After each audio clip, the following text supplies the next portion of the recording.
जय हिंद, जय भारत, जय श्री राम। इस समय समाज में देख रहा हूँ, गरीबी का गाना गाते जाओ, अमीरी का दिखावा करते जाओ। ये देखने को मिल रहा है। उस गरीबी का पूरा परिणाम सरकार के ऊपर लोग थोपते जा रहे हैं। गरीबी तो सरकार फैला रहा है, गरीबी आ गई, हम गरीबी से परेशान हैं। लेकिन अगर 2 डेग 1 डेग भी जाना हो तो बिना मोटरसाइकिल के नहीं जाना। दूसरी बात, अपने शरीर का कपड़ा हाथों से न धोना। कपड़ा धोने के लिए मशीन चाहिए, रोटी बनाने के लिए मशीन चाहिए, मसाला पीसने के लिए मशीन चाहिए। मान लो गेहूं और मकई पीसने के लिए तो चलो मशीन ठीक है, कुछ ठीक है हद तक। लेकिन आज से 40-50 वर्ष पहले हमारे समाज में ये प्रथा नहीं था। प्रतिदिन सिलवट पर ताज़ा मसाला पीस करके सब्जियां हमारी माँ बहनें बनाती थी। बहुत स्वादिष्ट होता था, शक्तिशाली होता था। और हाथ से मकई और गेहूँ पीस करके आटा बना करके उसकी रोटियां बनती थी। उस रोटी में बहुत मीठापन था। चूल्हे की बनाई हुई रोटियां होती थी, बहुत शक्तिशाली होता था। देखो, उससे हमारी माता बहनों के शरीर में बीमारियां नहीं होती थी। शरीर उन लोगों का बहुत मजबूत था। लेकिन अब तो मसाला पीसना नहीं, गेहूँ और मकई की तो बात दूर, बाजरा की तो बात दूर, मसाला तक नहीं पीसना पसंद करती हैं। कपड़ा नहीं हाथ से धोना, मशीन चाहिए। और गरीबी की गाना गाते जा रही हैं। लेकिन यहाँ तक कि मान लो जिसके घर में बहुत सा काम है, एक ही औरत है या एक ही पुरुष है, कपड़ा धोने का समय नहीं मिलता, बहुत सा काम है, चलो उसके लिए तो कुछ चलाऊं है। लेकिन ऐसे ऐसे घरों में देखता हूँ कपड़ा धोने के लिए मशीन है। जिस घर में कोई काम नहीं है, बच्चियाँ बहनें घूम रही हैं, माताएं घूम रही हैं, फालतू टीवी देख रही हैं या तो मोबाइल लेकर के गेम खेल रही हैं, फिल्मी गाने सुन रही हैं, समय उसमें बर्बाद हो रहा है। लेकिन कपड़ा धोना नहीं है। मान लो ठीक है, 15,000, 20,000, 25,000, 40,000 जो भी एक बार मशीन में जो खर्चा कर दी, वो तो एक लागत पूंजी फंस गया। उससे अगर आप कोई व्यवसाय करते, कहीं लगाते या बैंक में जमा रहता तो कुछ ब्याज मिलता। दूसरी बात है, वो मशीन तो ऐसे चलता नहीं, हवा से चलता नहीं, अपने आप तो संचालित होता नहीं, स्वचालित मशीन है नहीं। उसके लिए आपको बिजली का खर्चा देना है। बिजली का जो बिल कहते, टैक्स कहते, वो देना है। महीने का वो खर्चा अलग। तो ये गरीबी का गाना क्यों? सब जो है सरकार के ऊपर थोपते जाओ। सरकार महंगाई बढ़ा रहा है सरकार ने गरीबी ला दिया, लेकिन अमीरी का दिखावा करते जा रहे हो और गरीबी का गाना गाते जा रहे हो। ये क्या दोहरी चाल है? समाज ये भी कहता है, अरे भाई हमारे घर में ये नहीं रहेगा, कपड़े के धुलाई का मशीन नहीं रहेगा, गाड़ी से अगर हम नहीं चलेंगे तो हमारी इज्जत चली जाएगी, इज्जत उड़ जाएगी। क्या पहले के लोगों का इज्जत नहीं जाता था?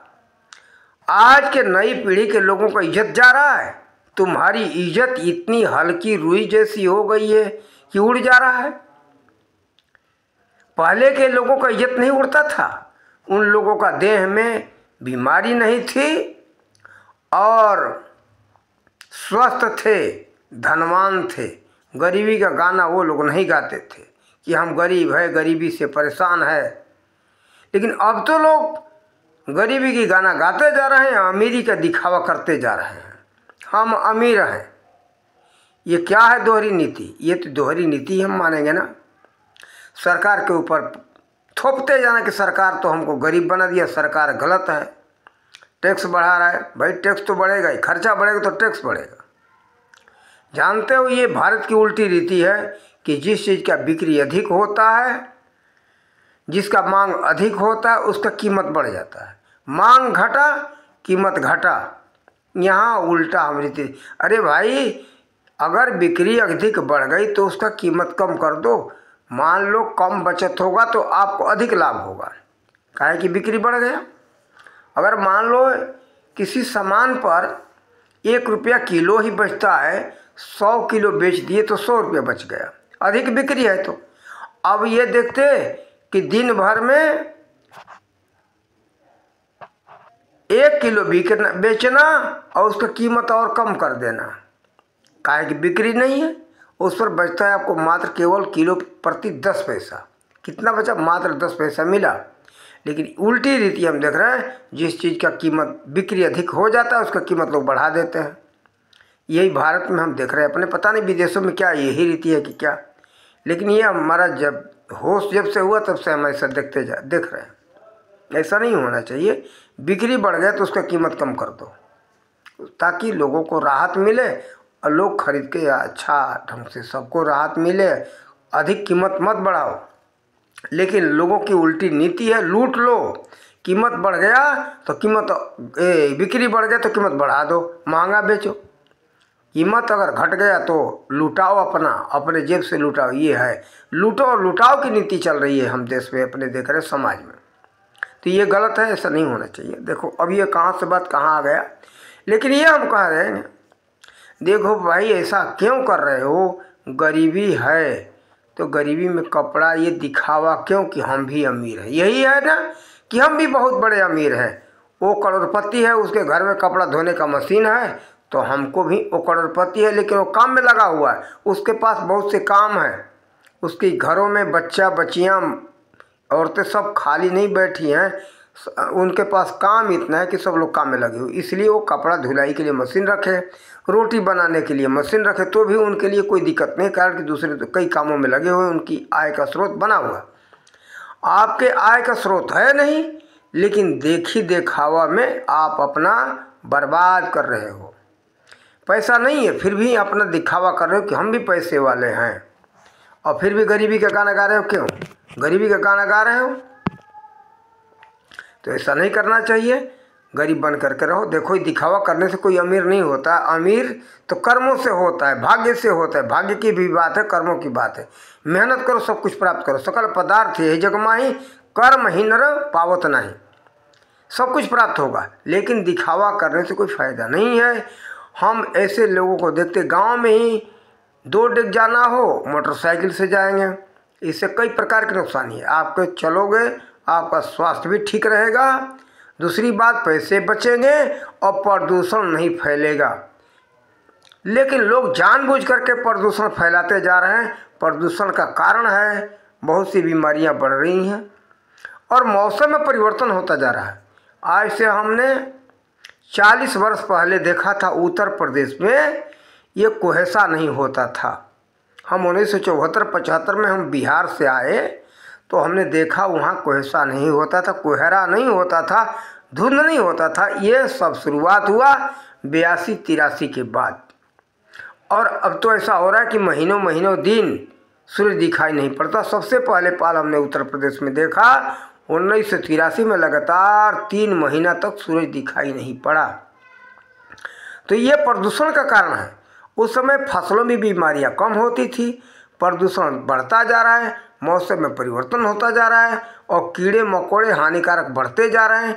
फसलों की बीमारी, मनुष्य की बीमारी, पशु पंछियों की बीमारी, पेड़ पौधों की बीमारी, सब बीमारियां बढ़ती जा रही हैं। देखो हमने बचपन में बिहार में ऐसा कोहरा नहीं देखा था। कुहेसा जिसको गुजरात में झाखर कहते, ये नहीं होता था। हम बचपन में देखे 1989 तक भी देखा। हम बिहार में बीच में गए तो देखा कि वहाँ बिहार में कुहेसा नाम का कोई चीज़ नहीं, कोहरा नाम का कुछ 1989 तक। फिर बाद में पता नहीं क्या हो गया कि कहाँ से ये कैसे हुआ। फिर मौसम में परिवर्तन हुआ और अब तो वहाँ महीनों महीनों सूरज नहीं दिखाई पड़ते और ठंड लोगों को परेशान कर रहा है।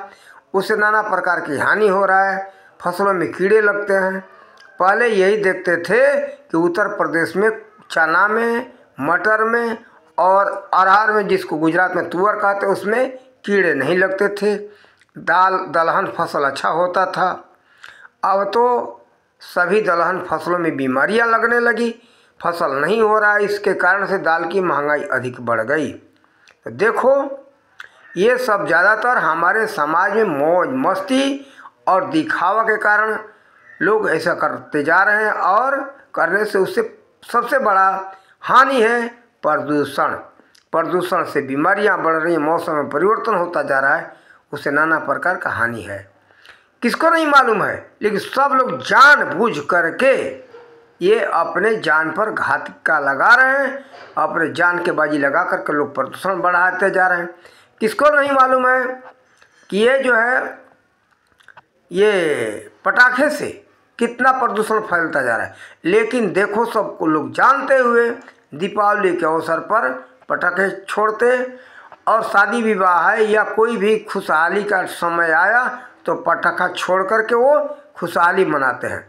ये दुखहाली की बात है, खुशहाली की बात नहीं। हम ये कहेंगे, जान बच करके अपने गर्दन पर लोग तलवार चला रहे हैं, फांसी के फंदे लटकाते जा रहे हैं, कह रहे हैं कि हम तो खुशियाँ मना रहे हैं। यही क्या खुशी है? सबको पता है कि पटाखे से प्रदूषण फैलता है, लेकिन किसी ने 100 रुपये का पटाखा लाया तो कहा था कि दूसरा कि हम 150 का, 200 का, किसी कोई 1000 का लाया तो कहा था कि हम 10,000 का लाएंगे, किसी ने 10,000 का लाया तो कहा था कि हम 50,000 का लाएंगे, किसी ने 50,000 का लाया तो कोई दूसरा कहा था कि हम 5 लाख का लाएंगे। ऐसे ऐसे होड़ लगा करके लोग पटाखा दीपावली के अवसर पर छोड़ते हैं, प्रदूषण फैलाते हैं और सरकार के ऊपर इल्ज़ाम लगाते, सरकार के ऊपर थोपते हैं कि सरकार ऐसा कर रहा है, सरकार रोकता नहीं। क्या मनुष्य नहीं हो, शैतान हो, जानवर हो? डंडे खाने की आदत पड़ गई, डंडा चाहिए। ये मनुष्य की हाल क्या कहें। सरकार के ऊपर गलती करना अपने, सरकार के ऊपर थोपते जाना। सरकार नहीं, समाज ही सारा ये गलत होने का दोषी है। समाज करता जा रहा है और सरकार के ऊपर उंगली उठा रहा है। केवल सरकार दोषी नहीं है, समाज दोषी है। अगर सरकार पटाखा पर रोक लगा दे तो उस सरकार को ये लोग गिरा देंगे कि भाई हमको तो दीपावली के ऊपर पटाखा छोड़ने को नहीं मिलेगा, हमारे शादी विवाह पर पटाखा नहीं चाहिए। सबको पता है कि इससे प्रदूषण फैलता है, लेकिन जानबूझ करके लोग ये कार्य करते जा रहे हैं, सरकार को दोषी ठहराते जा रहे हैं। सरासर समाज की गलती है। इज्जत के नाम पर कहीं कुछ ये लोग ऐसे करते जा रहे हैं और सरकार को दोषी ठहराते जा रहे हैं।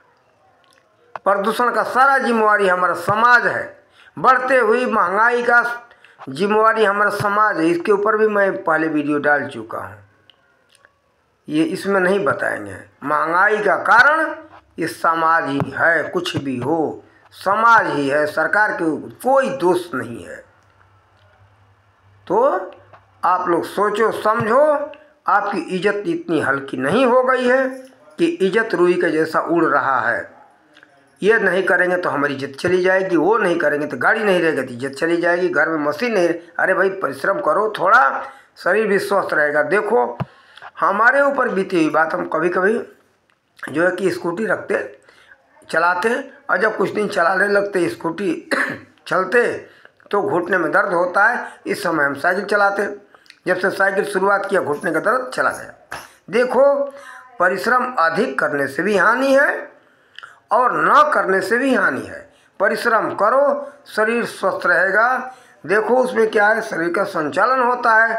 दूसरी बात, पसीना निकलता है। मेहनत करोगे पसीना निकलेगा, वो शरीर के क्या करता है कि नाना प्रकार की जो हमारे भोजन पदार्थ में जो विषैले पदार्थ आते हैं तो पसीना के माध्यम से निकल जाता है, और निकल जाता है तो बीमारियां नहीं होती हैं। दूसरी बात, शरीर का संचालन होता है, उससे बीमारियां नहीं होती है। मेहनत करो, स्वस्थ रहो। हमारे ये कहने का मतलब है मशीनरियों का उपयोग करो लेकिन कम करो, लेकिन कम करो। उससे कई प्रकार के लाभ है। शरीर भी स्वस्थ रहेगा और प्रदूषण नहीं फैलेगा। पैसे का बचत, पैसे के बचत माने हम कुछ नहीं मानते, सबसे बड़ा है प्रदूषण नहीं फैलेगा। प्रदूषण नहीं फैलेगा, ऑक्सीजन हमारा शुद्ध रहेगा, वायुमंडल शुद्ध रहेगा, तो हम सब निरोग रहेंगे। इससे बढ़कर के कोई बड़ी संपत्ति नहीं है। पहली संपत्ति है निरोगी काया। आप लोगों ने सुना होगा कहावत में, तो निरोगी काया के लिए परिश्रम जरूरी है और प्रदूषण पर रोक लगाना जरूरी है। प्रदूषण पर रोक लगाना सरकार का ही काम नहीं, ये समाज का काम है। समाज चाहे तो प्रदूषण पर रोक तुरंत लगा दे, प्रदूषण न फैलने दे। सरकार के ऊपर सरकार को दोषी ठहराते जाना और सर गलती करते जाना, प्रदूषण फैलाते जाना समाज की नीति बन चुकी है। कोई भी कार्य सरकार नहीं कर रहा है, सारा कार्य गलत हमारा समाज कर रहा है। सरकार बनाना, बिगड़ना और सब कुछ का काम इसी समाज का है। सरकार दोषी नहीं, समाज ही सरकार है, दूसरा कोई नहीं। सरकार माने कुछ नहीं, सरकार समाज ही सरकार को बनाता है और बिगड़ता है। इसी तरह से प्रदूषण फैलाना, काम को बनाना और बिगाड़ना समाज के हाथ में है। सरकार माने कुछ नहीं, सरकार तो कुछ भी नहीं है। एक तो इस समाज के नौकर है, वो जो चाहोगे वो करवाओगे। तो अभी से आप लोग सुधरो, निरोग जीवन जियो, परिश्रम करो, परिश्रम के अलावा कोई रास्ता नहीं है। इन्हीं शब्दों के साथ वाणी का विराम देते हैं। जय हिंद, जय भारत, जय श्री राम।